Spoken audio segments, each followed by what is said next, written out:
It started with the footprints. The first time I noticed them, it was early morning, just before dawn. I'd gone out to gather more firewood from the stack outside the cabin, my breath curling in thick clouds beneath a silver sky. That's when I saw them. Perfectly shaped footprints pressed into the fresh snow, leading straight up to my front door. The odd part? There were no prints going away from the house, just a single set, like someone had walked up during the night and vanished. I stared at them for a long moment, my fingers going numb from the cold, wondering if I'd somehow made them without realizing. But the boot size was smaller than mine, and the pattern was unfamiliar, an old-fashioned sole, almost like something you'd see in a museum. I shook it off. Maybe a hiker had gotten lost and come by for help, then doubled back in the snow that had since covered their exit. Maybe I just hadn't seen the other set of tracks. I told myself that all day, but when I woke up the next morning, there they were again. Another perfect set, same shape, same distance between steps, freshly indented in the snow, leading straight to my front door. Still, no exit trail. I stood at the window for almost an hour, just staring out at them. My cabin's surrounded by nothing but dense forest and mountains. The nearest neighbor is 12 miles away, and the road out had been completely buried in the storm that started 3 days ago. No one could just walk up here, not without leaving more evidence. And yet, there they were again. No knock on the door, no call, just footprints that stopped inches from the wood. That night, I barely slept. I kept getting up, checking the door, looking through the frosted windows. Around 3 in the morning, I thought I heard something, light tapping, like fingernails on glass. But when I looked, nothing was there. The footprints were still out front, untouched, silent. The next day, I noticed something new. The prints weren't exactly the same. The left foot was slightly turned inward this time, just a bit off from the night before. And one of the steps was deeper, as if whoever or whatever was coming to my door had limped or staggered. That night, I set a camera by the window. I didn't own anything fancy, just a little wildlife cam I'd bought on sale last fall. I aimed it straight at the front steps and set it to record continuously. I even left the porch light on, just to make sure I'd get a clear shot if someone came by. When I reviewed the footage the next morning, my stomach dropped. The recording had gone black at exactly 2:43 a.m., just a flicker, a moment of static, and then nothing for the next 20 minutes. When the video returned, the camera angle hadn't changed, but the snow now had fresh footprints in it, and something else, a smear, a long, dragging line that led from the last print up to the bottom edge of my door. I checked the door immediately. There were faint scratches, 3 thin lines near the bottom, almost like claw mark or fingers. I tried to convince myself it was a prank, someone from the nearest town playing games. But there was no way someone could trek up here in sub-zero temperature, through several feet of snow, just to mess with it. Not without leaving a trail, not without eventually freezing to death. That evening, I blocked the door with a heavy cabinet and loaded the rifle I kept in the corner. I didn't believe in ghosts. I believed in intruders, human ones, dangerous ones. At 2:41 a.m., I woke up to the sound of heavy breathing. It wasn't mine. I stayed perfectly still in bed, holding my breath, listening. The breathing was shallow and labored, like someone with a damaged lung or who'd been out in the cold too long. It came from the other side of the front door. Then, slow dragging noise, like something scraping its way along the floor. I crept toward the window, heart pounding. Outside, under the porch light, I could see the snow again disturbed. New prints. But these weren't boots anymore. They were bare feet, toes spread out, bent at unnatural angles. One foot looked almost crushed, its imprint sunken in like the bones were broken. Blood darkened the edges of the prints, and the dragging mark was longer now, deeper, as if something was crawling instead of walking. The breathing suddenly stopped. I turned toward the door. A single knock, soft, fragile, like the bones of a hand had barely held together to do it. I didn't answer. The next morning, I found something placed on the doorstep, a button, small, wooden, with faded red thread still clinging to its hole. I didn't recognize it, but something about it made my stomach churn. I called the sheriff's office that afternoon, told them I thought someone was trying to break in. They promised to send someone up once the storm cleared, but that might take a few days. The roads were still frozen over, and plows weren't expected to reach this far until the end of the week. That night, I boarded every window, set up the camera again, this time inside, facing the door. At exactly 2:43 a.m., the lights flickered. A soft moan echoed through the walls. The camera shorted again. When it resumed, the door was wide open, but no snow had entered. The footprints stopped right at the edge. And inside the cabin, resting on my kitchen table, was an old, weathered photograph. It showed a family standing outside this same cabin. Same porch, same front door, but decades older, faded sepia tones. In the corner, barely visible, stood a woman with her head turned sideways as if caught mid-movement, her left foot twisted awkwardly inward, one hand holding a rifle, the other missing entirely. Her face looked just like mine. I stared at it until dawn, unable to move. The sheriff arrived 2 days later. He found me sitting in the snow, barefoot, covered in frostbite, mumbling about footprints and buttons, said the cabin had been abandoned for over 40 years, said no one had lived there since the incident. When I asked what incident, he just looked at me strangely and shook his head. I don't know what really happened. I don't know who or what keeps visiting that cabin every time the snow falls. All I know is that the storm never really ended, and every night since, I've seen those same footprints outside my window. Only now, they lead away from the house. I didn't want to spend the winter in that house. It was my grandfather's, an old, decaying two-story, tucked deep in the countryside, surrounded by frozen woods and forgotten trails. When he passed, the house sat empty for years. My parents wanted to sell it, but no one ever made an offer. Too remote, too outdated, too eerie. When my job cut my hours in half and I couldn't afford my apartment anymore, I reluctantly agreed to stay there for a while, just until spring, just until I could get back on my feet. The snow came early that year. Thick, heavy sheets of it swallowed the landscape within days of my arrival. Roads vanished, power lines failed. Cell service flickered in and out until it gave up entirely. I was alone in that old house, trapped with nothing but creaking floorboards and the low groan of winter wind. The first few nights were fine, quiet, even peaceful, but it didn't stay that way. The first sign came from the attic. It was a soft dragging, like something heavy being pulled across the wooden floor above me. I was reading in bed when I heard it. It didn't start suddenly. It faded in gradually, like it had always been, just low enough to ignore. I stood beneath the attic door, holding my breath, listening. The sound stopped. I told myself it was. The next night, I heard it again. Louder this time, more deliberate, scraping and shifting, followed by an odd rhythmic thudding, like footsteps, but not quite. Something was up there, something that moved when I wasn't looking. I finally went up there on the third night. It was colder in the attic than anywhere else in the house. My breath came out in thick clouds as I pulled the chain on the single dangling bulb. The light flickered, casting long shadows against the slanted walls. The place was empty, just boxes, cobwebs, old furniture covered in dust sheets. But something felt wrong, not in the way things look, more in the way the air tasted like it had gone stale decades ago and never refreshed. I turned to leave, and that's when I saw the marks. Scratches etched deep into the wooden floorboard, circling in a wide, uneven spiral.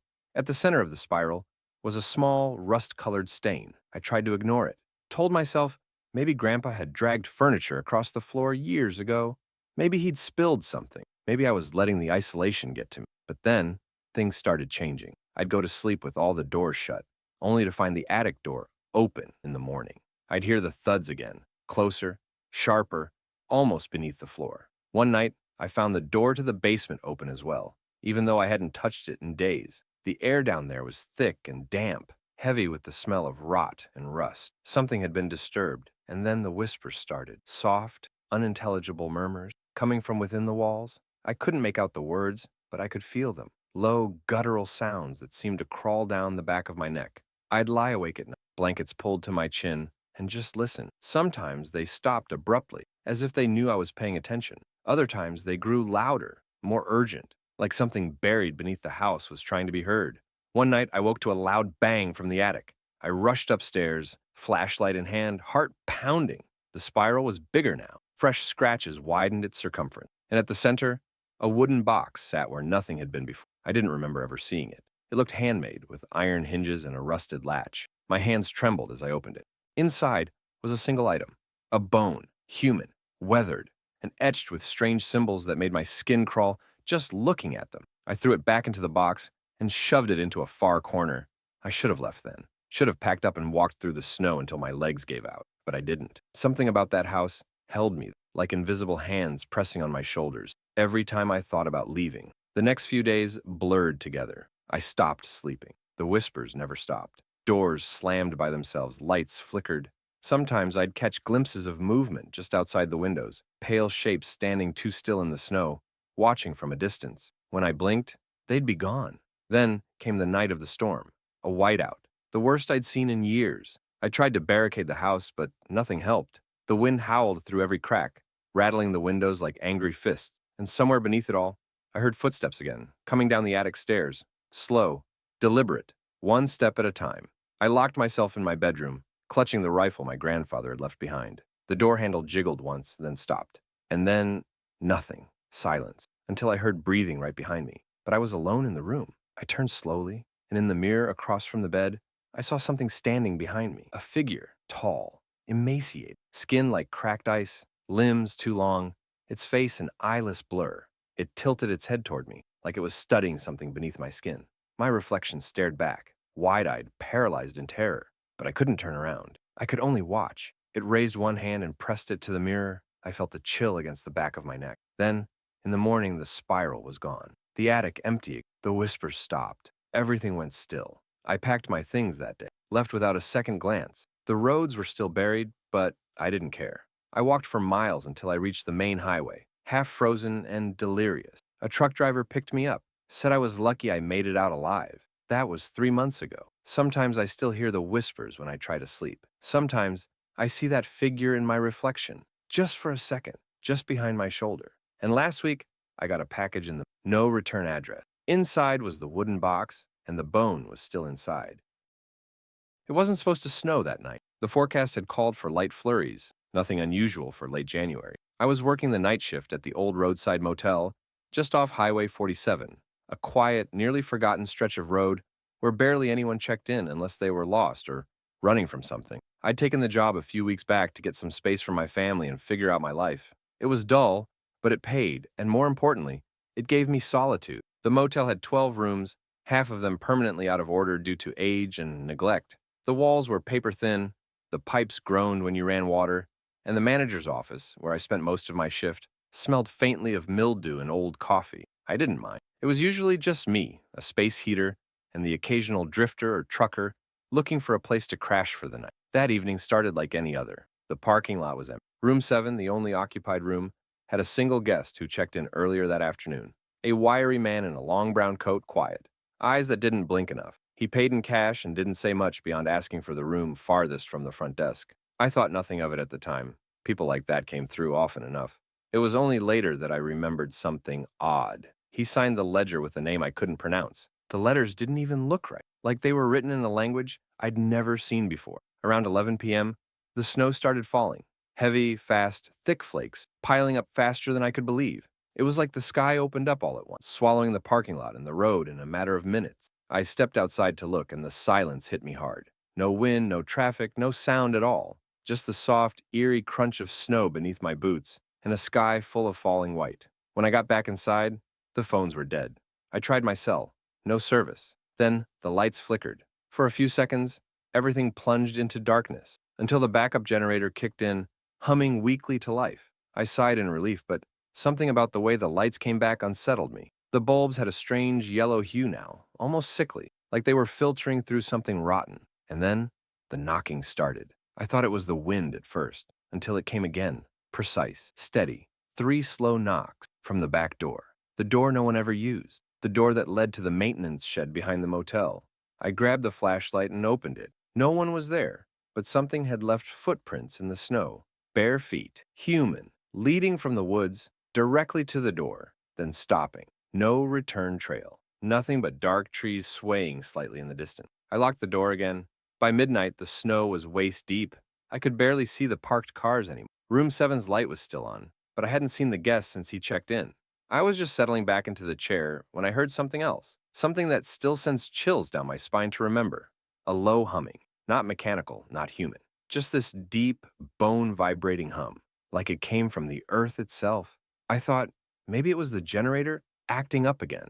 But when I stepped outside, the sound grew louder, clearer. It came from the woods, a strange, rhythmic resonance that seemed to pulse with the snowflakes. And then I saw them, shapes, figures, half glimpsed through the white veil. Dozens of them walking slowly, silently toward the motel. No lights, no sound of footsteps, just dark forms gliding through the snow. My breath caught in my throat. I ran back inside and slammed the door. I checked every lock, every window.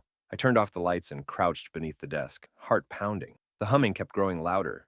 It was inside my head now, like it had sunk into my bones, made my teeth ache. Then came the phone. It rang. The dead motel phone rang. I didn't want to answer it. I couldn't breathe. But something made me lift the receiver. There was no voice, just that same humming, distorted and broken, like it was being funneled through 1,000 static channels, and beneath it, faint whisper in that same strange language from the guest's signature. I hung up and stared at the door, half expecting it to burst open at any second. Instead, it was room seven's bell. The room bell at the desk buzzed once, then again, then continuously, like someone was pounding the button over and over. I hesitated, then grabbed the keys and sprinted through the hallway toward room 7. The humming followed me, seeping through the walls now. I could hear it behind every door, in every pipe, in my own heartbeat. When I reached the door, it was wide open. The room was empty. The bed was untouched. No sign anyone had stayed there. But the walls? The walls were covered in symbols, carved, painted, burned into the plaster. The same strange letters from the ledger, circling the entire room like some kind of ritual. In the center of the bed, something lay wrapped in the motel's bedsheet. I lifted the edge with shaking hands. It was a mask, old, wooden, with a grotesque expression, twisted grin, hollow eyes, long black teeth carved into the mouth. And beside it, a note written in English this time. You let them in. I don't remember leaving the room. I don't remember running through the snow. Only that by the time I reached the road, the humming had stopped, and the snow was falling normally again. The figures were gone. The generator had gone silent. I never went back. The motel closed down 2 weeks later. The owner said it wasn't profitable, but I think he saw something too. Something no one wants to admit. Something that came out of the snowstorm that night. Sometimes I still hear that humming, especially when it snows heavily, and I still have the mask. I don't know why I took it with me, but some nights I wake up to find it sitting on my nightstand, even though I swear I locked it away in the closet, even though I swear I didn't touch it. It was supposed to be a quick delivery. I worked part-time for a local pharmacy that made home deliveries during heavy storms, mostly for elderly patients or those who couldn't get out. That night, just before the snowstorm rolled in, the manager asked if I could make one last drop before heading home. The address was on the outskirts of town, a farmhouse about 30 minutes away, isolated past the woods. I hesitated. The sky had already turned the color of lead, and snowflakes were beginning to spiral in the wind. But it was just one delivery, and honestly, I needed the overtime. I loaded the package into the car, a small box of insulin and some other meds, and hit the road. By the time I reached the long gravel driveway, the snow was falling so thick it looked like a curtain of static. The trees surrounding the property were bent under the weight, and my headlights barely cut through the haze. The farmhouse was old, 2 stories, dark green siding peeling from the edges, and a wraparound porch coated in snow. No lights were on. I thought maybe they'd forgotten I was coming. I parked and grabbed the box, wrapping my scarf tighter around my neck before trudging through the snow toward the front door. My footsteps made an eerie crunch, the only sound in the suffocating silence. I knocked twice. No answer. I knocked again, louder this time. The door creaked open on its own. "Hello?" I called out, immediately uneasy. Nothing. No footsteps, no voices, just the whisper of wind behind me. I should have left. I should have trusted that primal chill creeping up my spine. But I stepped inside. I called out again. Nothing. The house was dim, cold, and dust hung in the air, like a fine mist. The floorboards groaned under my shoes, and a strange scent drifted from somewhere deeper inside, faintly metallic, earthy. There was something off about the house, not just the silence or the smell, but the way everything looked. There was a mug on the table, steamless, but still half full. A coat hung by the door like someone had just come in. A radio sat in the kitchen, buzzing low static from a nearby counter, but there was no one. I left the box on the hallway table, scrawled a quick note, and turned to leave. That's when I noticed the footprints, not mine. Smaller, bare, leading from the back hallway to where I was standing. Fresh, damp, and slowly melting into the wooden floor. My heart began to pound. I turned toward the hall, flashlight trembling in my hand. The beam caught movement, just for a split second. A child, or something like one, standing still at the end of the hall, pale skin, dark eyes, hair stringy and matted against its face. It didn't move, just stood there, half in shadow, arms hanging limply at its sides. I blinked, and it was gone. I bolted for the door. But when I grabbed the knob, it wouldn't turn. It was like it had been fused shut. I twisted harder, yanked, slammed my shoulder against it. Nothing. The snow outside was piling up fast, smothering everything. I heard a thump behind me, then another. Then a dragging sound upstairs. Against all logic, I followed it. I couldn't explain why. Maybe I thought there was still someone here. Maybe I hoped I'd imagined everything. The staircase moaned with each step, and the hallway upstairs was darker, colder. The bedroom at the end of the hall was open. Inside, the bed was covered in what looked like children's drawing, crude, scratchy pencil sketches on yellowed paper. Dozens of, all pinned to the walls and ceiling. Figures in the snow. Shapes with black eyes and twisted faces. A house, always the same one, surrounded by trees. This house. In the corner was an old rocking chair. It rocked once and then stopped on its own. Behind me, the door slammed shut. I froze, my breath caught in my throat. Then I saw the writing on the walls, not just the drawing. Words scratched into the wallpaper over and over. They live in the storm. They come when it snows. Don't look at them. I stumbled back into the hallway, heart pounding, only to find the child again, standing directly in front of me now. But it wasn't a child. Its face was wrong. Too smooth, eyes too wide. Its mouth didn't move, but I heard something inside my head.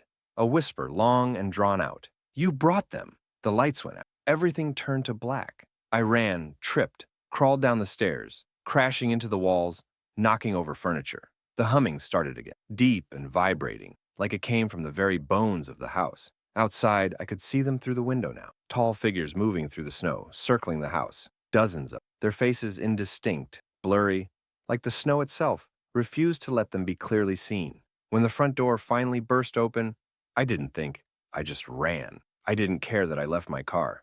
I didn't care how cold it was. I just kept running down the road, deeper into the storm, until I collapsed. I woke up in the hospital 2 days later. Frostbite on my fingers, mild hypothermia. No one could find the house. I gave them the address, swore up and down what had happened. But they said there was nothing there. Just an empty lot. No house, no driveway, no footprints. But I know what I saw. And sometimes when it snows, I still hear the humming. Sometimes I see bare footprints outside my window, and I swear, I never brought that box back with me. But it's sitting in my closet now, right next to the drawings I don't remember making. It began with a scream buried in the wind. I was driving home from my sister's place after a long holiday visit. The snow had started falling heavier than expected, and the back roads were becoming treacherous. I had taken this route 100 times before, cutting through the forested hills to save time. But that night, something about it felt wrong. The snow swallowed everything around me, blurring the trees into skeletal shadows. My tires skidded more than once, but I pressed on, determined to get before the roads became. Then I saw her, a woman in the middle of the road, barefoot, in a torn white dress, arms wrapped around herself and trembling. Her skin was pale, too pale for the cold not to have affected her, and her eyes were wide with something that looked like terror. I slammed the brakes and skidded to a stop just feet from her. I jumped out shouting, "Are you okay?" She didn't respond, just stared at me with a blank expression and slowly pointed toward the forest. Her lips moved, but the wind drowned out her words. I stepped closer, trying to understand her, but she turned and began walking toward the trees. I hesitated for a moment. Everything in me screamed not to follow, but I couldn't just leave her there. I grabbed my flashlight and trudged after her into the woods. The snow was knee-deep, the cold biting through my jeans. I called out again, "Miss, please stop.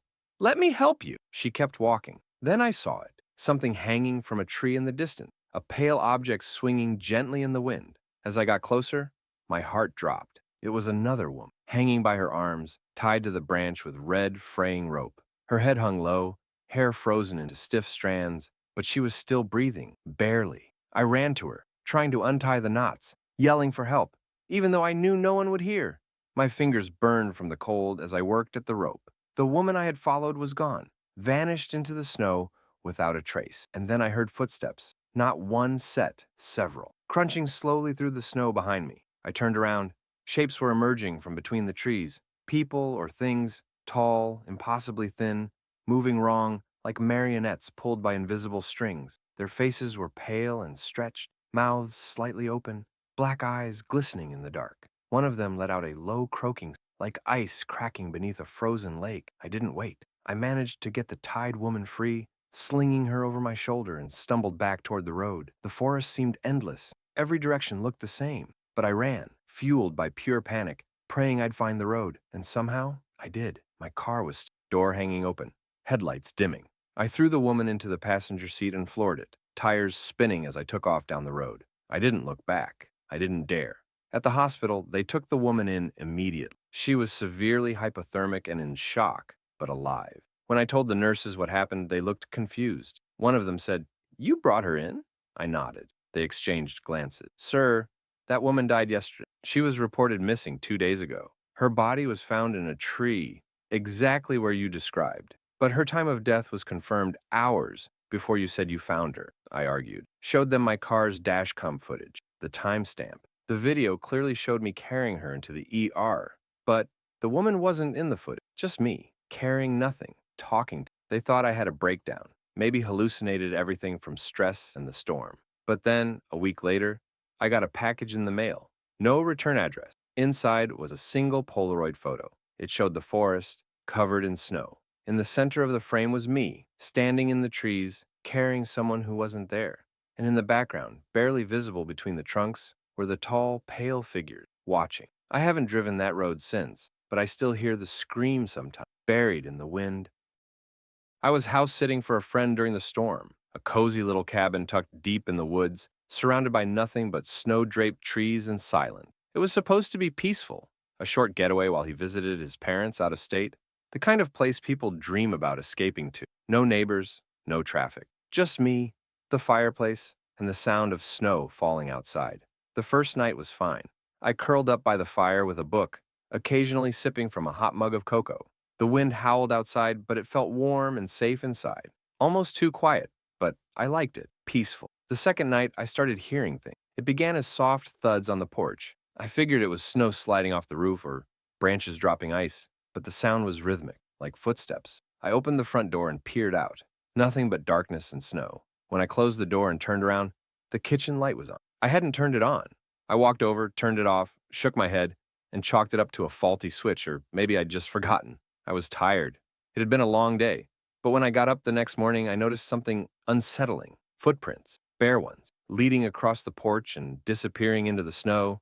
They weren't there the night before, I was sure of it. I stood there for 'em, staring at them. No shoe print, just bare feet, human, and small, almost childlike. I convinced myself it had to be an animal, maybe distorted by the snow or some strange melting pattern. I even laughed about it. But that night, it happened again. More noises. This time, inside. I was in bed when I heard it. A soft, dragging sound, like something brushing against the walls. Then, faint tapping, like fingernails against glass. I got up and checked every window. Nothing. But the tapping followed me, always just behind me, as if it were moving room to room with me. When I stopped, it stopped. I started feeling watched. That sense of being observed became unbearable. I checked behind every door, under every bed, even inside the closet. I knew it sounded crazy, but I couldn't shake it. I set up a small camera in the living room, aimed at the front door and windows, just in case. I didn't expect to catch anything. Maybe I was hoping to see a raccoon or something that would explain it all. The footage from that night, I still can't explain it.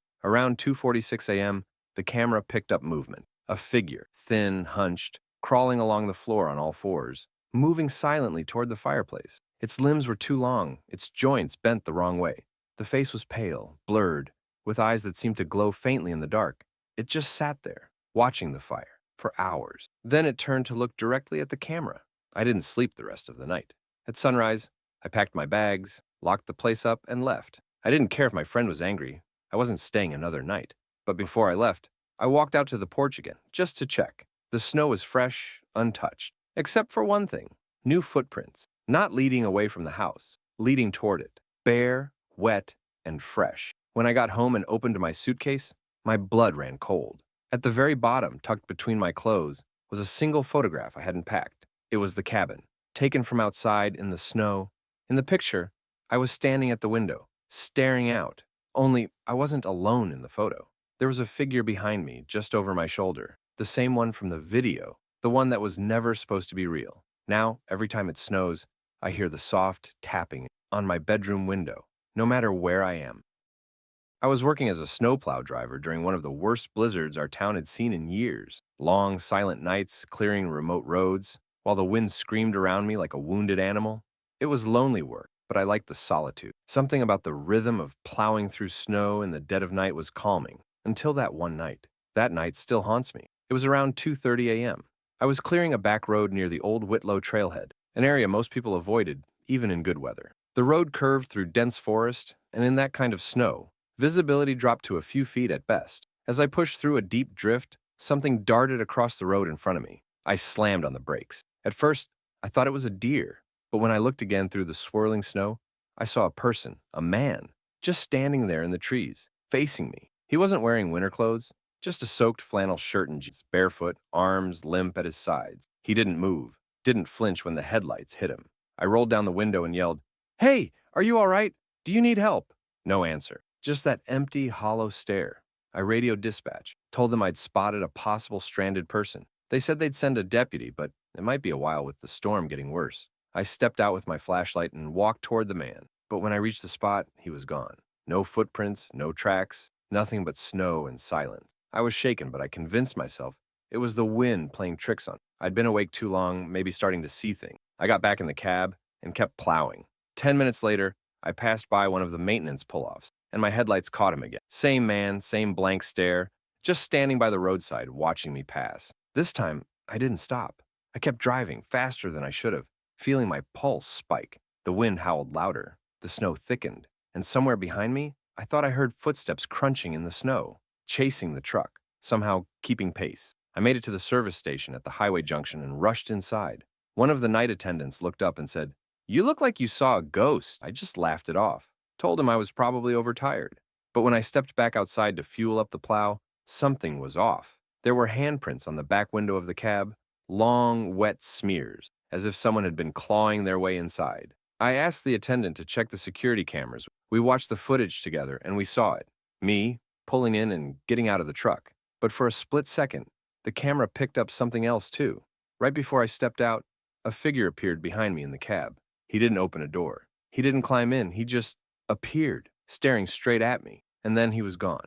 The footage glitched a moment later, static tearing across the screen, and when it resumed, the figure had vanished. That was my last night on the job. I quit the next morning, turned in my keys, and tried to forget. But sometimes when it snows, I still see footprints outside my apartment. Bare footprints trailing in a circle around my building. And sometimes when I look in the rearview mirror, I catch a glimpse of him sitting quietly in the back seat, waiting, watching, like he never left. I was 19 when I took a winter caretaker job at an old roadside inn that had been closed for years. The owners were planning to reopen it in the spring and needed someone to stay over the winter to keep the place from falling apart. It sounded simple. Keep the pipes from freezing, clear the snow off the roof, check the rooms once in a while. Easy money, right?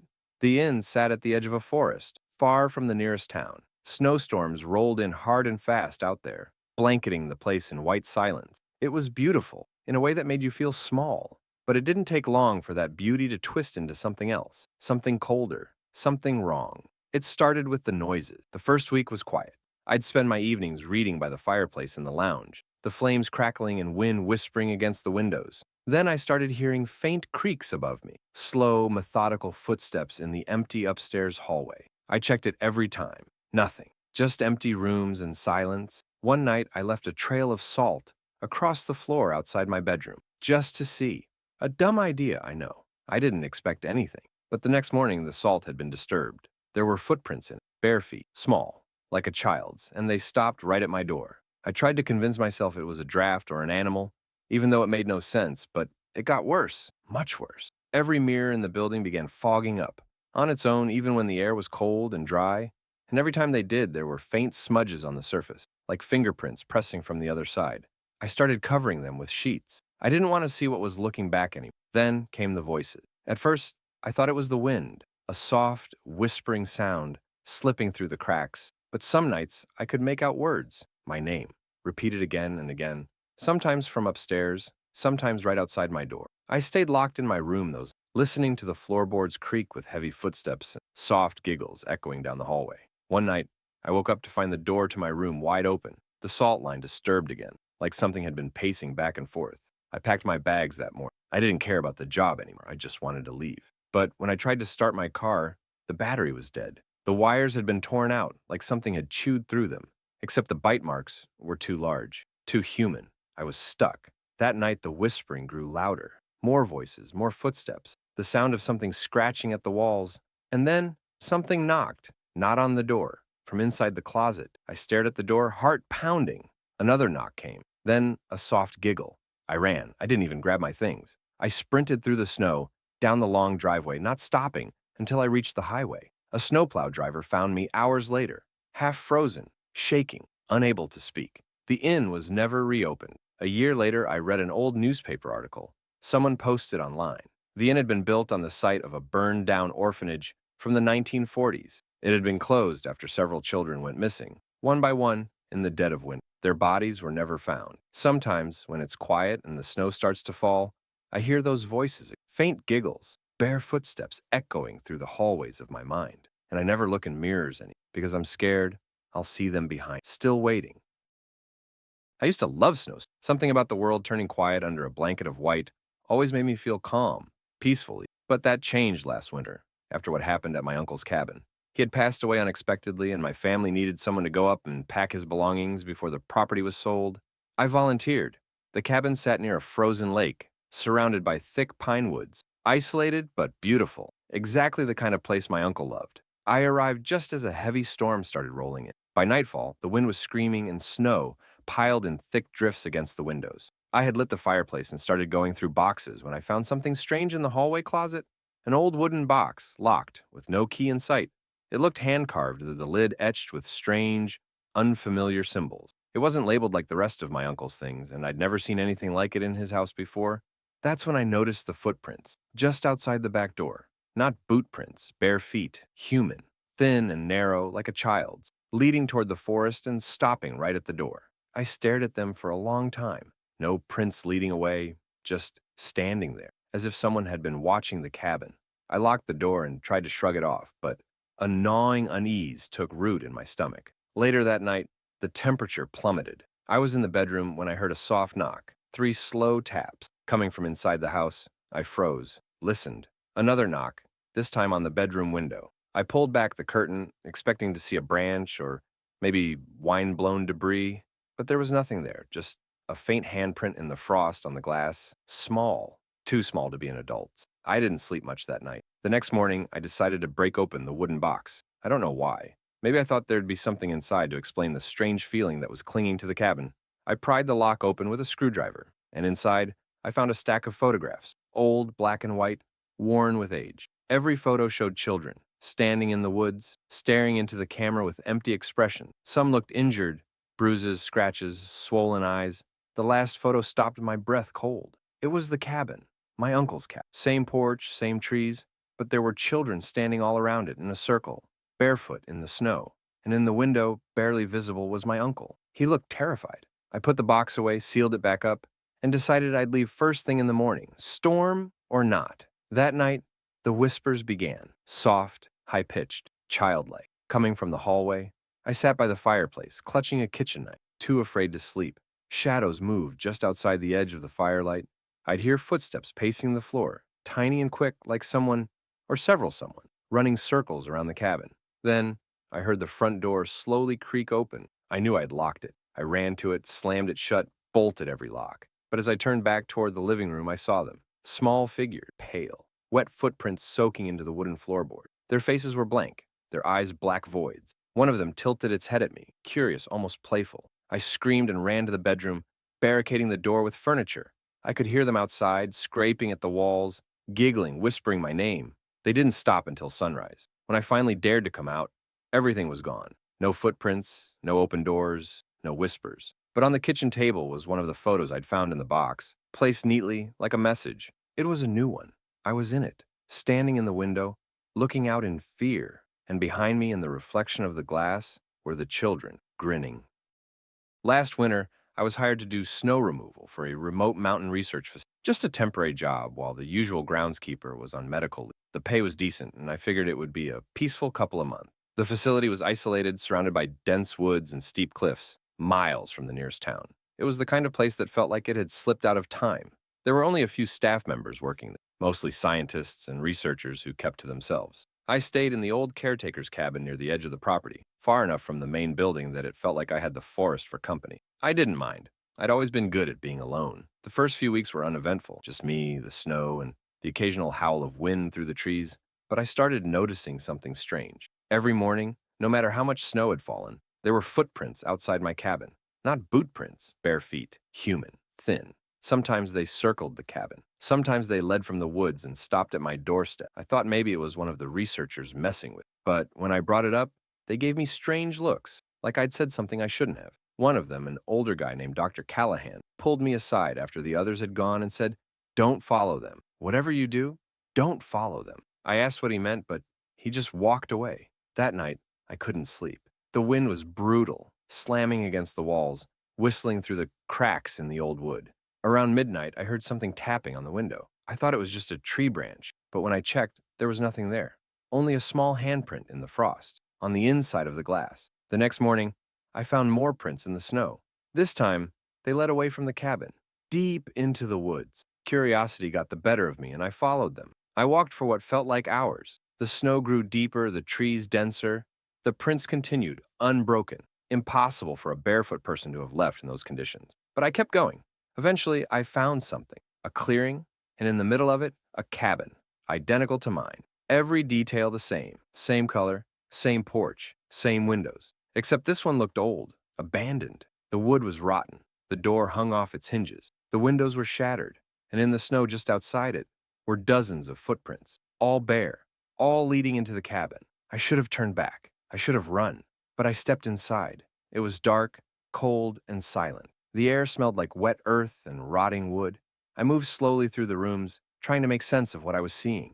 The layout was the same, but everything was aged, like it had been left untouched for decades. On the kitchen table was something that made my blood freeze, a photograph. It was me, sleeping in my cabin. But in the photo, something was standing over me, a pale figure, small, childlike. Its face was obscured by shadows, but its hands were resting gently on my shoulders. I ran. I didn't stop until I made it back to the facility. I tried to tell the others what I saw, but they looked at me with hollow expression, like they already knew. That night, Dr. Callahan came to my cabin. He looked exhausted, worn down, like someone who'd lived with something for too long. You weren't supposed to see that place. None of us are. It's not part of here. It's something else, a reflection, a mimic, and once you find it, it doesn't forget you. I left the next day, packed my things, and hiked out before the storm could trap me there. But sometimes I wake in the middle of the night and feel cold hands on my shoulders. Sometimes I see footprints in the snow outside my apartment, bare, small, leading to my door. And every so often I dream of that other cabin. And in those dreams, I'm not the one sleeping in the bed anymore. I'm the one standing over it. I took a seasonal job last winter as a driver for a remote medical outpost nestled deep in the mountains. They needed someone to bring in supplies weekly: fuel, food, medication, basic necessities. The route was long and winding, but I liked the solitude. It gave me time to think, to breathe. One week, a massive snowstorm delayed my delivery. When the road finally cleared, I made my way up in my old 4x4, chains on the tires, engine growling through the thick snow. The sky was still a dull gray, and flurries swirled like ash in the wind. By the time I arrived, it was dusk, and the facility looked almost abandoned. The main lights were off, and none of the staff greeted me like they usually do. I knocked. No answer. I went around to the back door, found it slightly ajar. Inside, the power flickered, dim emergency lighting barely illuminating the halls. The place was eerily silent. I called out, but my voice just echoed back at me. I found one of the nurses eventually, Maria. She was curled in a chair near the nurse's station, arms wrapped tightly around herself, rocking slightly. When she saw me, she flinched. "You shouldn't have come. They told us to stay inside, that the snow brings them." I thought she meant wolves, bears, something natural. But the look in her eyes, blank and full of fear, made me uneasy. She wouldn't tell me more, just kept repeating that something had been scratching at the windows during the night. Something small, something fast, something that laughed. I stayed the night in the guest quarters, figuring I'd leave in the morning after the wind died down. I wish I hadn't. At 3:12 a.m., I woke up to the sound of dragging, something scraping across the floor just outside the door. I held my breath and listened. Then a knock, but not a normal knock. It was rhythmic, playful. Tap, tap. Tap, tap, tap. I opened the door slowly. The hallway was empty, but faint footprints trailed in the snow that had blown inside through a cracked window down the corridor. Barefoot again, small, like a child's. I followed them, I don't know why.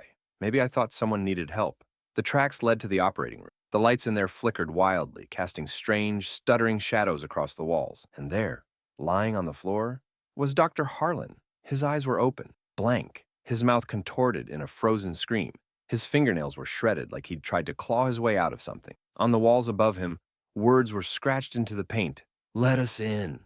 I backed away in horror, but the lights went out completely, plunging everything into darkness. Then came the giggles, high-pitched, childlike, echoing from the vents, the ceiling, the floor. It was like the entire building was breathing them in and spitting them out. I ran. I didn't care about the storm anymore. I jumped into the truck, started it, and peeled down the mountain road, not stopping until I hit the first town. A few days later, I heard the facility had burned to the ground. The official report said electrical failure, but I know that's not true. I know something came in with the snow, something ancient, something hungry. I still get deliveries sent to my apartment sometimes, packages with no return address. Inside, there's nothing but snow, cold, wet snow, and small, barefoot prints melting across the cardboard. It always arrives at 3:12 a.m. I was working as a seasonal ranger last winter at a national park up north, a place that was practically empty once the snow started to pile up. Most visitors stayed away during the cold months, and the few trails that remained open were rarely traveled. I liked the quiet, honestly. The snow blanketed everything in silence, and I could go hours without hearing another human voice. It was peaceful until it wasn't. There's an old trail called Black Ridge Loop, mostly avoided even in summer. People say it's cursed, though no one really explains why. Just stories, half-whispered tales of strange sightings, missing hikers, things seen in the woods. I never put much stock in it. I figured people like to scare themselves. But one day during a heavy snowstorm, I was sent to check the trailhead after someone reported a broken perimeter fence. The snow was already knee-deep by the time I got there. The fence was torn clean off its post, like something had barreled through it. Not snapped, not rotted, ripped. I reported it over the radio, but got nothing but static in return. Figured it was just the weather messing with the signal. I should have gone back. I should have turned around right then. But something caught my eye. Footprints, not boot prints, bare feet, again. I wish I could say it was the first time I'd seen something like that, but it wasn't. These were different, though. Deeper, erratic, like whoever made them was dragging one leg or limping. They led into the woods toward the loop. I followed them for a while, calling out every few steps. "Park ranger, anyone out here?" No response. Just wind and the sound of my own boots crunching the snow.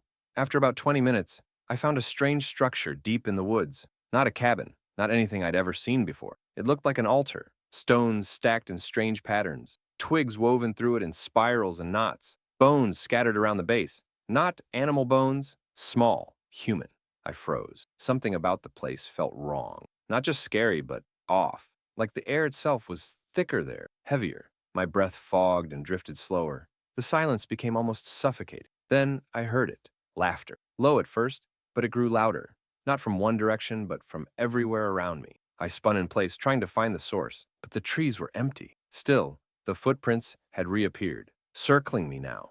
I backed away, heart racing, stumbling over roots hidden beneath the snow. I didn't care about protocol anymore. I turned and ran. But no matter how far I ran, I couldn't seem to find my way back to the trailhead. Every tree looked the same. Every path curved in on it. The laughter followed me. At one point, I saw shadows darting between the trees, short, hunched figures, pale against the white snow, moving faster than anything should have in that terrain.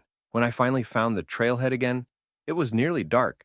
The snow had nearly covered my original footprints. My truck was still there, door ajar, as if someone had been inside it. I drove straight to the station. When I tried to explain what happened, my supervisor looked at me with a strange expression, like he'd heard it all before. He said nothing, handed me a flask, and told me to take a few days off. Before I left, I checked the incident logs going back a few decades. Dozens of reports. Same trail, same footprints, same sounds in the snow. All dismissed, all buried. Now, every time it snows heavily, I hear it again. Laughter echoing faintly through the trees behind my house, long after I've left the park behind. Sometimes I find tiny footprints outside my door. Sometimes they're inside. I used to work as a delivery driver in a small rural town tucked between frozen hills and dense forest. Winter made everything harder. Roads turned slick, houses harder to reach, and the isolation more intense. But one night changed everything. One night made me question if what we see in snow-covered towns is all there is, or if something watches us beneath it all. It was late, snow falling heavy and slow like ash. I had one last delivery to make, an old house way out on the edge of town. I'd never been there before. GPS was spotty in the storm, but I finally found it. A crooked wooden house with peeling paint, nestled at the end of a narrow gravel path, swallowed by trees. There weren't any tire marks in the snow, no signs of anyone coming or going for days. Yet, the order had come in just 2 hours earlier. The porch light was flickering, casting long, twitching shadows across the snow. I grabbed the package and stepped out of the truck. The air was unnaturally still. No wind, no sound, like the world was holding its breath. When I knocked, the door creaked open on its own. I called out, no answer, but I could hear something, faint rustling from somewhere deeper inside the house. Against my better judgment, I stepped in. planning to just leave the box inside and go. The interior was even more unsettling. The walls were covered in faded photographs, all of the same person. A woman standing outside the house in different seasons, always smiling, always alone. Her eyes looked directly at the camera in every photo, as if watching whoever viewed them. Then I saw her, not in the picture, in the hallway. She was standing completely still, partially obscured in the dark, her face pale and emotionless. I stammered something, apology, said I was just delivering the package. She didn't respond. She didn't even blink. I backed out, but as I turned to leave, the door slammed shut behind me. The house grew colder, so cold I could see my breath again, even indoors. The hallway lights started to flicker, and I realized something horrifying. The woman was gone, just vanished. I spun around, panic creeping in. That's when I saw the footprints in the dust-covered floor. Tiny bare feet leading up behind me from deeper in the house. Not hers, smaller, much smaller. I followed them back to the living room. The fireplace was lit now, but I hadn't seen it burning before. On the mantel were more photographs, and one in particular froze me in place. It was me, standing in front of the house. Same jacket, same package in my hands. But I'd never posed for that photo. Suddenly, I heard the front door creak opening. I bolted, stumbling out into the snow, heart pounding, adrenaline rushing. But the snow wasn't fresh anymore. It was full of footprints circling my truck, barefoot, tiny, childlike. When I finally managed to start the truck and drive away, I looked in the rearview mirror. She was standing in the road behind me, watching, and so were the children. Not just one or two, dozens of pale, blank-eyed children standing in the snow, watching me leave. I told myself it was a dream, a trick of the storm, a stress-induced hallucination. But when I got home, I found something wedged under my windshield wiper. A photo. Me again, sleeping in my bed. But this time, someone else was a small child, pale and barefoot, standing at the foot of my bed, smiling. Last winter, I stayed at my uncle's remote cabin in the woods to get away from the noise of city life. He'd offered it to me for a few weeks while he traveled overseas. I thought it would be peaceful, a quiet place to write, reflect, maybe get a little perspective. But what I found instead was something I can't explain, something that still makes me flinch at every gust of wind and every crunch of snow underfoot. The first few days were calm.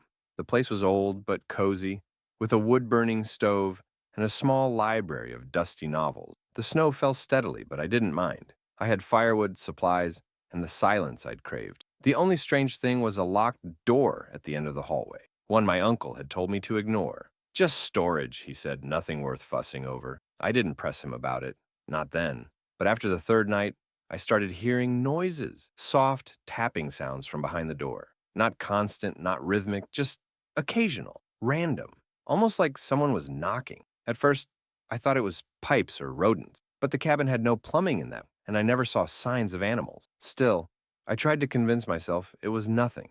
Then I started finding footprints outside, bare feet in the snow, no shoes, no socks, just small, pale prints that began at the edge of the forest and stopped directly beneath the window outside the locked room. Every morning, they were there again, sometimes more than one set. I called my uncle to ask if someone else had access to the property. He didn't answer. Hours later, I got a strange voicemail, just static at first, then a faint whisper. "Don't open the door." I replayed it over and over, but could never quite make out the voice. It didn't even sound like him. The next night, the tapping turned to scratching. Long, deliberate scratches, slow, like nails dragging down the inside of a wooden door. I sat up in bed, clutching the fire poker, unable to sleep. Around 2:30 a.m., I decided I'd had enough. I approached the locked room, hand trembling as I pressed my ear to the door. Silent. But then, I swear this happened, the doorknob turned slightly on its own. Not all the way, just enough to let me know something was trying to come out. I backed away fast and barricaded the hallway with a dresser. The storm outside had picked up, snow piling high against the windows. I considered leaving, but the road was impassable, and I wasn't about to hike through a blizzard. The next day, I searched the cabin for a spare key. I had to know what was inside. Eventually, I found it, taped to the underside of a drawer in the study. That night, I unlocked the door. Inside was a small, cold room with no furniture, just a square patch of scorched wood in the center, surrounded by symbols carved into the floor. On the wall was a single photograph in a cracked frame. A little girl standing in front of the cabin, expression blank, eyes far too dark. There were more symbols under the wallpaper, scratched in panic, as if someone had tried to contain something, and in the corner was a small pile of bones, tiny, brittle, childlike. As I stood frozen, the door slammed shut behind me. I heard the latch click, then a whisper directly in my ear. "You opened it." I kicked and clawed at the door until it finally gave way. I ran out, packed my things, and left the cabin behind, storm or not. Later, my uncle finally called me back. I told him everything. He went quiet for a long time. Then he said, "I locked her in there for a reason." I never returned. But sometimes, when the snow falls hard and the world goes quiet, I hear tapping. Not on doors this time, on my bedroom window. Always at 2:30 a.m. And every time I check, there are small footprints in the snow below.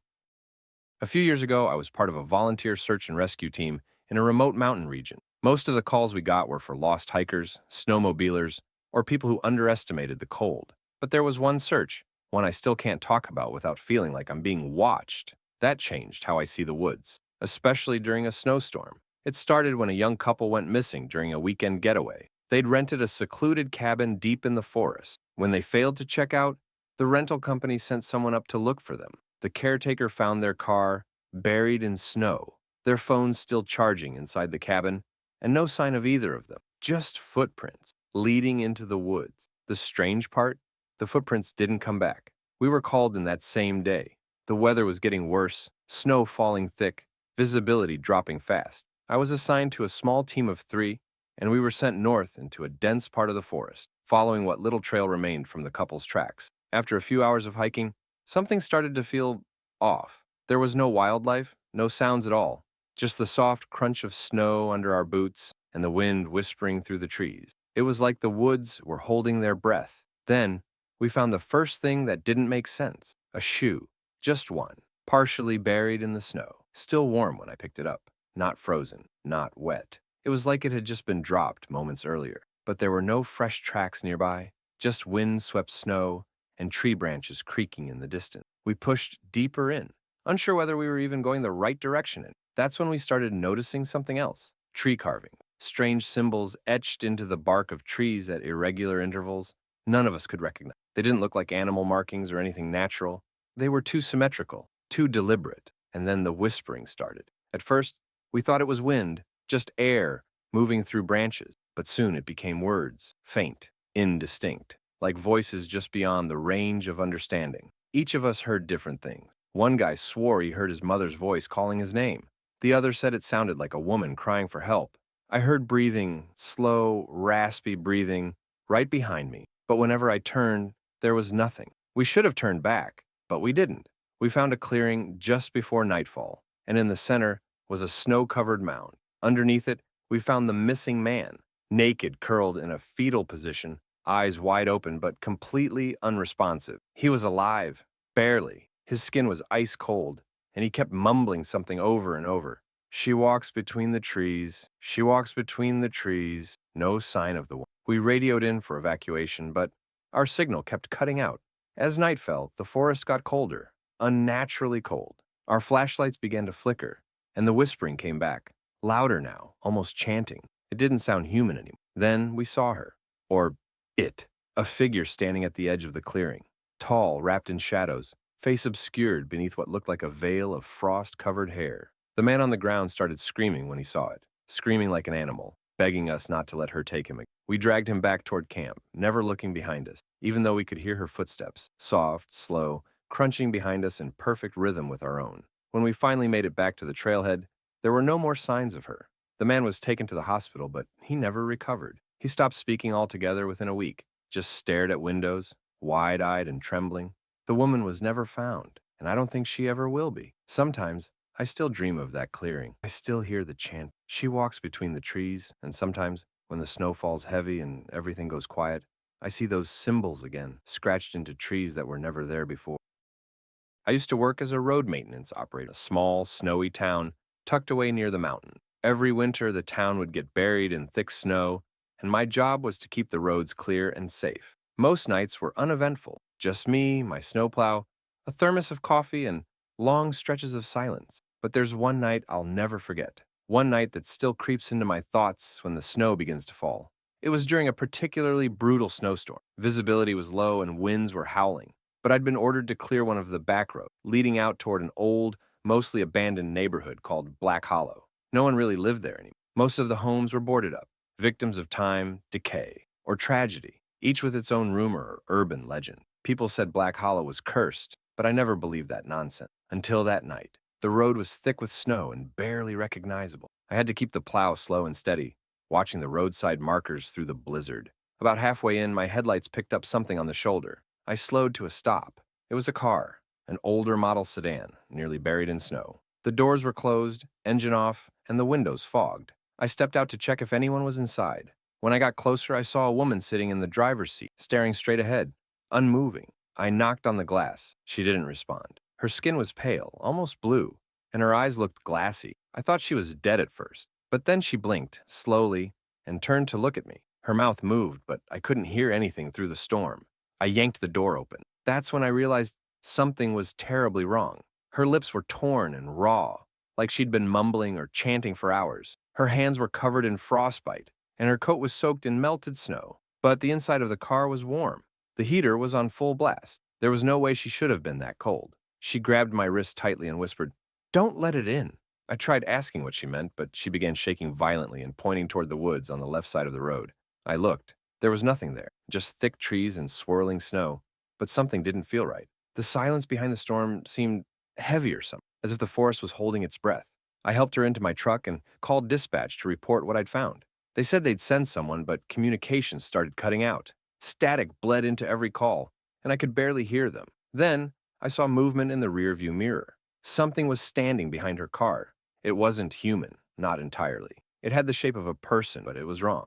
Too tall, limbs crooked and stiff like it wasn't used to walking. It wore a long black coat, or maybe it was just shadows wrapped around it. Its face, I still can't describe it. It was like looking into a blank void. Nothing where features should have been. Just darkness, swirling, shifting, hungry darkness. I hit the gas and tore out of there, not looking back.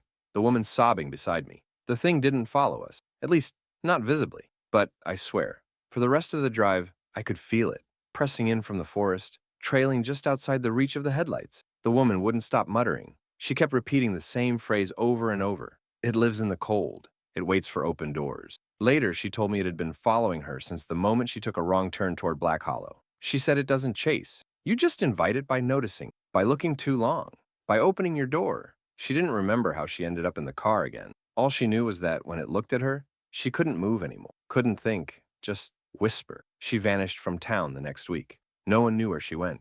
Her car was never claimed. And when I returned to that road a few days later, it was gone, completely gone, like it had never been there. No tire marks, no footprints, not even a single piece of broken glass. But sometimes when I'm plowing the roads at night, I still see something in the mirror, a figure standing far behind me, just at the edge of the plow's lights, always still, always watching. And every time, I keep driving and tell myself, it's just a tree. But deep down, I know better. Some doors, once noticed, never fully close. A few winters ago, I took a job as a temporary night shift caretaker at an old ski lodge deep in the mountains. The place had closed down years before due to a tragic avalanche, but a new developer had plans to renovate and reopen it. Until then, my job was simple. Keep watch over the property, make rounds every few hours, and report any damage caused by snow or wildlife. Seemed like easy money, isolated, quiet, and peaceful. But nothing about that place was peaceful. From the first night, I felt a strange heaviness in the air, the kind that settles on your chest and makes it hard to breathe, even when everything seems fine. The lodge was massive, with long, creaking hallways, empty guest rooms, and echoing stairwells. At night, the wind would whistle through cracks in the wood and make the old building groan like it was alive. My first couple nights were mostly uneventful. I'd do my rounds, drink some coffee, read, repeat. But on the third night, something changed. It started with footsteps. I was in the lounge area reading when I heard someone walking down the hallway above me. Slow, heavy footsteps. Too slow to be a guest, too heavy to be an animal. I figured maybe the wind was playing tricks, but I still went to check it out. There was no one up there. The hallway was empty, the floor cold beneath my boots. But when I walked back toward the stairs, I noticed something strange. One of the guest room doors, room 217, was slightly open. That was odd because I'd specifically checked that door earlier, and it had been locked. I went to push it open. The room was dark, the only light coming from the hallway. Inside, it was freezing cold, colder than anywhere else in the building. There were footprints on the floor, bare footprints, wet, as if someone had walked through snow and straight into the room. But there was no melted snow at the door, just a trail leading from the bed to the corner of the room. And then, nothing. I turned on the light. The room was empty, but the cold remained. My breath fogged in front of me and my hands started to go numb. I walked over to the window, thinking maybe it had broken and let the cold in, but it was sealed shut, frosted over from the inside. I turned back to leave, and that's when I saw it. There was someone standing, and not me, not a reflection, just a figure, tall and still, with a pale, frozen face and black eyes sunken deep into its sockets. It wore a guest robe, one from the lodge, but when I turned around, there was no one in the room. The mirror was empty. I slammed the door shut and locked it behind me. That night, the temperature in the lodge dropped dramatically. Even though the heating system was running fine, I could see my breath in the hallway. Every corner felt darker. Every shadow seemed to stretch a little too far. The next time I made my rounds, I noticed something even more disturbing. Room 217 was open again. Inside, the bed was made. A fresh towel was draped over the edge of the bathtub, but I hadn't touched anything. The worst came later. Around 3 a.m., I was walking past the main lobby when I saw movement near the front entrance. I thought someone had come in from the storm outside, so I rushed over. The door was wide open, snow swirling inside, but there were no footprints coming in, only going out, bare footprints trailing off into the snow-covered driveway. I followed them for a short distance. They didn't lead anywhere, just vanished into the white. I turned to go back inside, and there it was again.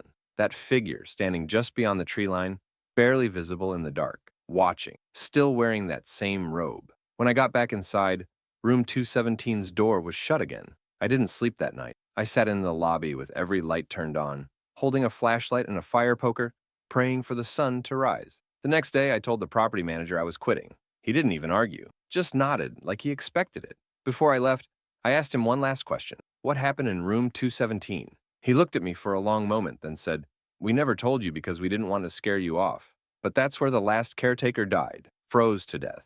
Inside, heater working, everything intact. They say he kept opening the front door and walking outside, barefoot, again and again, until his body gave out. I left without another word, and I never took another night shift job again. But sometimes during heavy snowfalls, I dream about that lodge. I hear footsteps on the ceiling and feel the air turn bitter cold. And when I look in the mirror, I swear I see a figure standing just behind me." I was 19 when I took a winter break trip with a few college friends to a remote cabin deep in the northern woods. We wanted something quiet, off-grid, away from school stress and city noise. One of my friends, Darren, had an uncle who owned the place. It was old but cozy, nestled right near the edge of a frozen lake. No neighbors for miles, just woods, snow, and silence. At first, it felt perfect. We spent our days sledding, drinking hot cocoa, and laughing by the fire. Nights were spent playing cards and telling ghost stories. The isolation was thrilling in a way, like we were cut off from the rest of the world. But that feeling turned dark quickly. The storm started on our third night. Thick, relentless snow pounded the cabin. The wind screamed against the windows like a living thing. We weren't too worried at first. We had firewood, food, and power from a backup generator. But by midnight, something started to feel wrong. I woke up to a sound, not wind, not creaking wood. It was a tapping, light, rhythmic, like fingers drumming on glass. I sat up, heart pounding, and looked toward the window across the room. The tapping stopped. I convinced myself it was ice cracking, maybe a tree branch swaying in the storm, but then I saw the footprints. Just outside the window, barely visible in the swirling snow, were prints, bare feet, human. They led right up to the glass and stopped, like someone had been standing there, watching me sleep. I bolted out of the room and woke Darren. He laughed at first, but when I dragged him to the window and showed him the prints, his face went pale.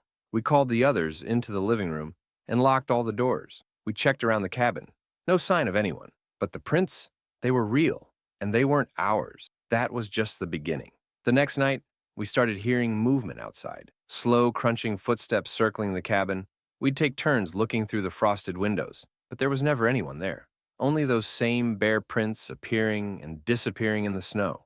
Then, things escalated. On the fifth night, we lost power. The generator, which had been running fine, just stopped. We tried fixing it, but everything looked untouched. No fuel leaks, no damage. It was just dead.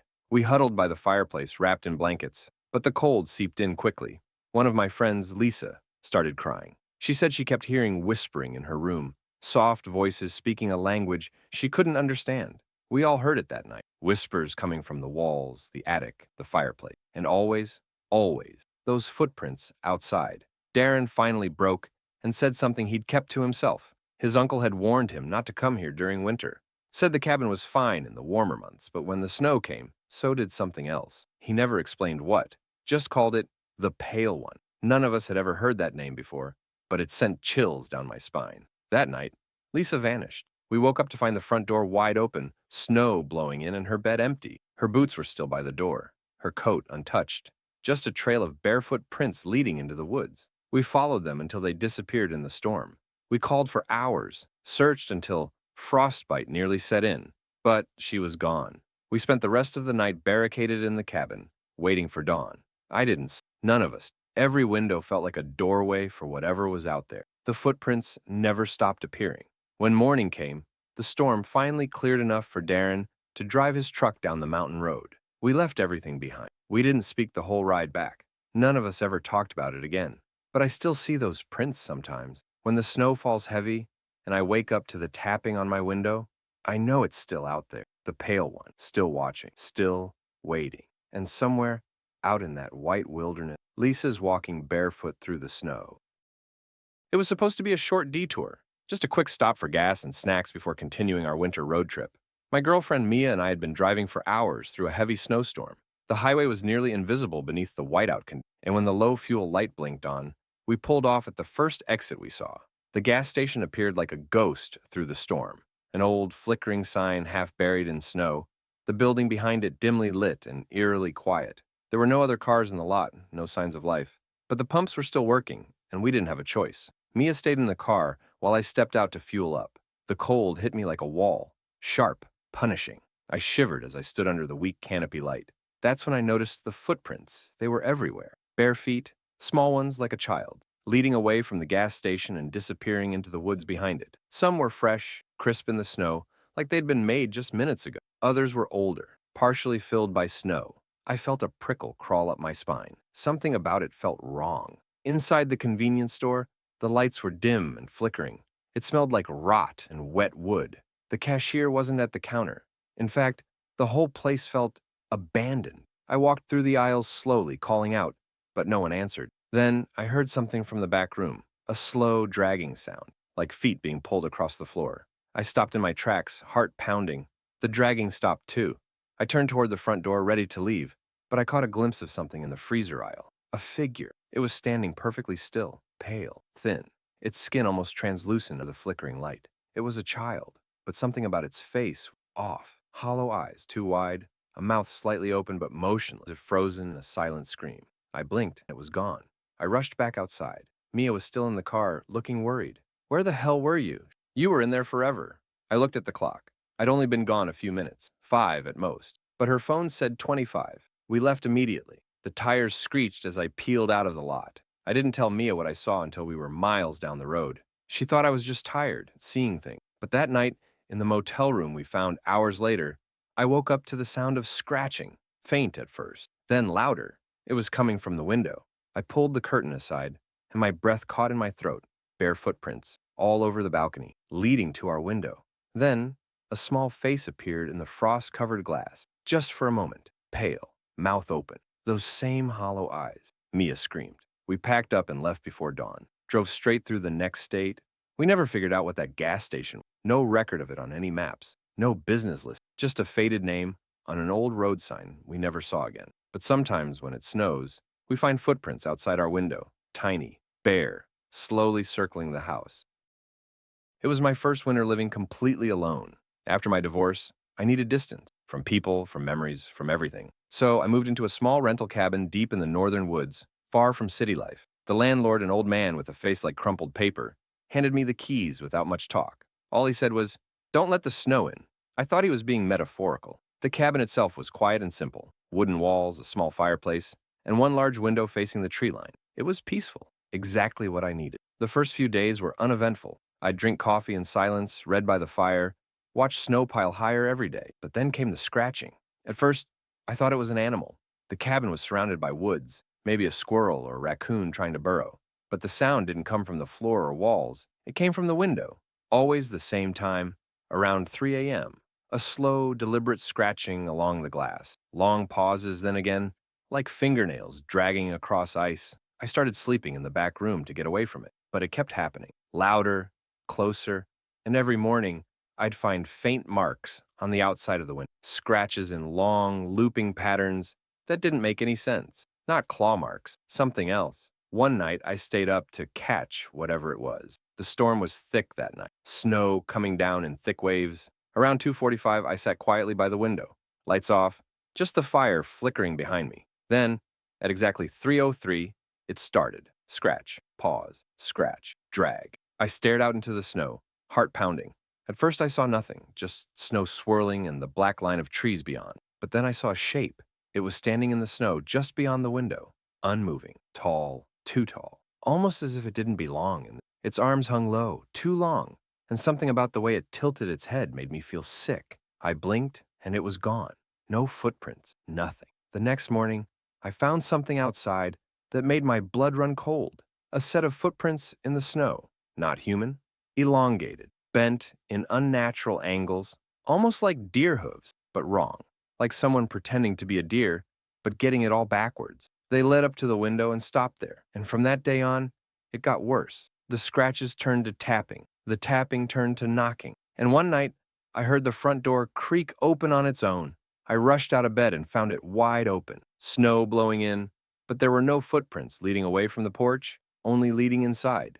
I spent the night locked in the bathroom, armed with a fire poker, listening to slow footsteps pacing the hallway. The next morning, nothing was out of place, except for a symbol etched into the living room wall. A circle with crooked lines shooting out from the center, like a sun drawn by someone who had never seen one. I called the landlord. I told him everything. He didn't sound surprised. "You let the snow in," he said quietly. "What does that mean?"